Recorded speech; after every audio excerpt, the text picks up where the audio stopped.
وعن أبي هريرة رضي الله عنه في قصة المرأة التي كانت تقم المسجد قال فسأل عنها النبي صلى الله عليه وسلم فقالوا ماتت فقال أفلا كنتم آذنتموني فكأنهم صغروا أمرها فقال دلوني على قبرها فدلوه فصلى عليها متفق عليه. وزاد مسلم ثم قال إن هذه القبور مملوءة ظلمة على أهلها وإن الله ينورها لهم بصلاة عليهم. Daripada Abu Hurairah radhiyallahu anhu berkenaan kisah perempuan yang selalu menyapu masjid, yakni yang tidak kelihatan menyapu masjid lagi. Nabi SAW bertanyakan perihal perempuan itu dan para sahabat menjawab dia telah meninggal dunia. Maka baginda berkata, mengapa kalian tidak memaklumkannya kepadaku? Dan para sahabat seperti meremehkan perkara itu. Baginda kemudian bersabda, tunjukkan kepadaku di mana kuburnya. Maka para sahabat menunjukkannya, lalu baginda pun mensolatkannya. Muttafaqun alaih. Bila Nabi SAW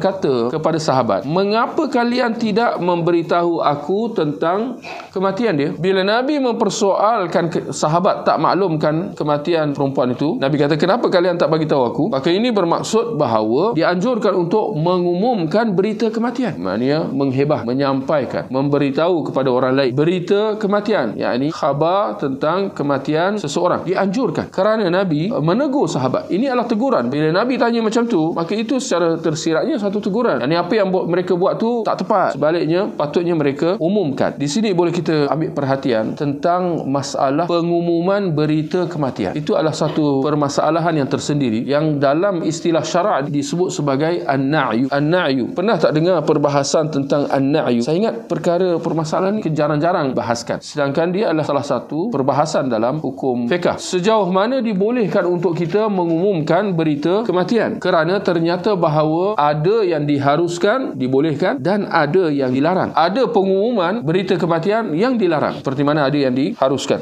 Apa yang diharuskan ialah sekiranya pengumuman itu sekadar pengumuman. Yani sekadar pengumuman tentang berita kematian seseorang itu. Adapun jika pengumuman itu, perhatikan ya, ini penting. Adapun sekiranya pengumuman berita kematian itu dilakukan dengan mengangkat suara, dengan cara berteriak, di samping diumumkan dengan menyebut tentang jasa dan kematian si mati, maka itu dilarang. Itu termasuk dalam erti pengumuman yang dilarang. Dengan diangkat suara, dengan berteriak kepada orang ramai sambil menyebut-nyebut tentang kebaikan dia dan jasa dia. Demikian yang dilakukan pada zaman jahiliah. Kerana ada perbuatan ini pada zaman jahiliah, mengetuk setiap pintu rumah tu untuk nak menyampaikan berita tersebut, dan itu dilarang. Jadi apa yang dibolehkan ialah kalau sekiranya dia sekadar pengumuman berita kematian seseorang itu tanpa ada teriak dan seumpamanya, tanpa ada meninggi suara, barangkali pengumuman berita kematian itu wajib sekiranya bilangan mereka yang diperlukan untuk nak menguruskan jenazah itu tidak mencukupi atau tidak ada. Maksudnya tak ada siapa yang nak menguruskan jenazah tu, maka wajib diumumkan kematian dia supaya orang datang menguruskan jenazahnya dengan dimandikan, dikafankan, disolatkan serta dikebumikan. Dan ini yang boleh kita simpulkan, ya, dalilnya boleh diambil daripada peristiwa kematian perempuan si tukang sapu masjid Nabi SAW, dan Nabi mempersoalkan kenapa berita kewafatan dia tidak dimaklumkan kepada baginda. Demikian yang kita boleh lihat. Ada sebuah athar, ya, daripada Huzaifah, di mana Huzaifah bin Al-Yaman, sahabat Nabi SAW, dia mengatakan jika berlaku kematian, dia mengatakan jangan dihebahkan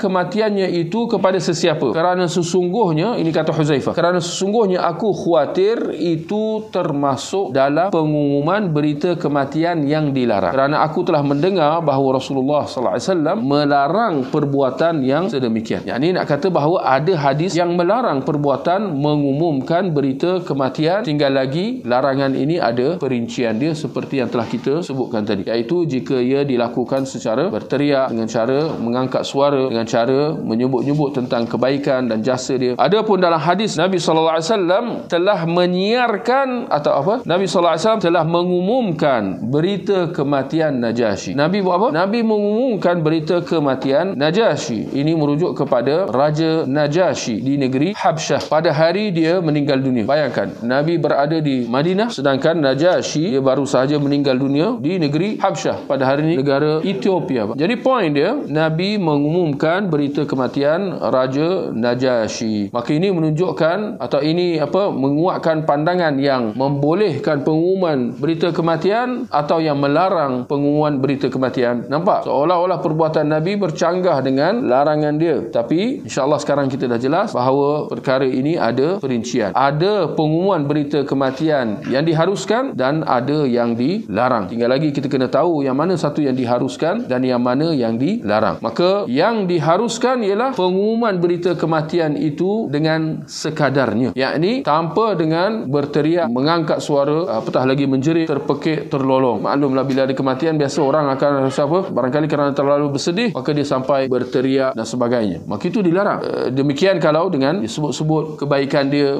sesungguhnya orang yang telah banyak berjasa kepada umat Islam telah pun pergi meninggalkan dunia ini. Contoh macam tu. Ini jelas ya, perkataan-perkataan macam tu kadang-kadang ada perkataan-perkataan yang melampau. Orang yang telah mengabdikan dirinya kepada agama telah meninggal dunia misalnya. Dijelaskan oleh Syekh Al-Albani rahimahullah dalam kitabnya Ahkamul Janaiz, hukum hakam jenazah, perbuatan mengumumkan berita kematian melalui mimbar masjid itu dilarang kerana dia termasuk dalam erti pengumuman berita kematian yang ditegah oleh Nabi sallallahu alaihi wasallam, seperti yang kita lihat dalam hadis daripada Huzaifah bin Al-Yaman bahawasanya Nabi melarang pengumuman berita kematian seperti jika dilakukan melalui mimbar masjid. Dan saya ingat, tak tahulah kalau tuan-tuan pernah ada pengalaman macam tu dulu di tempat tinggalan, satu ketika dahulu mungkin dalam 10-15 tahun yang lepas, bila ada kematian, perkara itu diumumkan melalui corong speaker masjid. Adalah dengan ini diumumkan bahawasanya si fulan ya, kadang-kadang disebut si fulan bin kepada mak dia pula telah meninggal dunia pada waktu sekian-sekian dan solat jenazah dia akan diuruskan pada waktu sekian-sekian dan seumpamanya. Kadang-kadang waktu pagi ya, 10 pagi tiba-tiba ada ya corong masjid berbunyi, kan kita rasa pelik kan, sebab itu bukan waktu azan kan.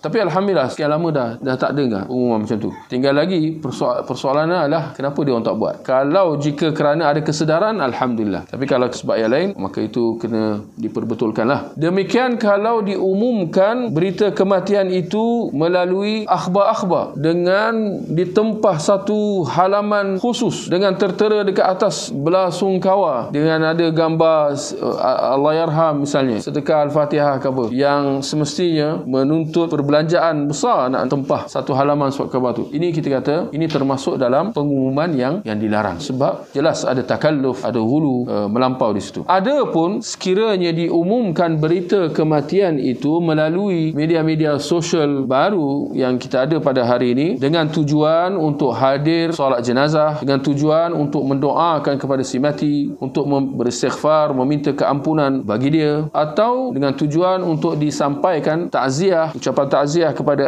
keluarga si mati, maka itu semua diharuskan, dibolehkan, kerana itu merupakan sarana ke arah perkara-perkara baik tersebut. Untuk diuruskan jenazah dia, ucapan takziah, mendoakan keampunan, ini semua benda-benda yang baik yang tidak akan dapat dicapai kecuali dengan diumumkan kematian dia. Macam mana orang nak doakan dia kalau orang tak tahu pun dia dah meninggal dunia?